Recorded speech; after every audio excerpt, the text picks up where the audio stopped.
പ്രിയമുള്ള വിദ്യാർത്ഥികളെ, നമ്മളെ സംബന്ധിച്ചിടത്തോളം ഏറ്റവും പ്രധാനപ്പെട്ട ഒന്നാണ് സെക്കൻഡ് അലോട്ട്മെൻറ്റ്.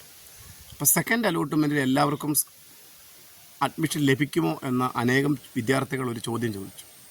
അപ്പോൾ സെക്കൻഡ് അലോട്ട്മെൻറ്റിൽ ഏകദേശം ഭൂരിപക്ഷ ആളുകൾക്കും സയൻസിന് അഡ്മിഷൻ ലഭിക്കും.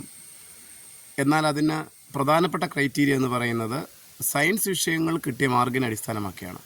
ഫിസിക്സ്, കെമിസ്ട്രി, ബയോളജി, മാത്സ് ഈ വിഷയങ്ങൾക്ക് അവർക്ക് എത്ര മാർക്ക് ലഭിച്ചു, ആ മാർക്കിൻ്റെ ടോട്ടലിനെ അടിസ്ഥാനമാക്കിയിട്ടുള്ളതായിരിക്കും സയൻസ് വിഷയങ്ങളിലേക്ക് അലോട്ട്മെൻറ്റ് നടക്കുമ്പോൾ പരിഗണിക്കുക. അപ്പോൾ ചില വിദ്യാർത്ഥികൾ പറഞ്ഞു, സാറേ എനിക്ക് 6 A+ ഉണ്ട്, പക്ഷേ ചില ആളുകൾക്ക് 4 A+ ഉള്ളവർക്ക് ലഭിച്ചു എന്നാണ്. അപ്പം സയൻസിന് വിഷയങ്ങൾ കൂടി പരിഗണിച്ച് വരുമ്പോഴാണ് അത് നോക്കുക. അപ്പോൾ അതുകൊണ്ടാണ് അഡ്മിഷൻ ലഭിക്കാത്ത ഫസ്റ്റ് അലോട്ട്മെൻറ്റിൽ വന്നിരിക്കുന്നത്. അപ്പോൾ സെക്കൻഡ് അലോട്ട്മെൻറ്റിൽ അഡ്മിഷൻ ലഭിച്ചില്ല എങ്കിൽ ഉറപ്പായും തേർഡ് അലോട്ട്മെൻറ്റിൽ ലഭിക്കും.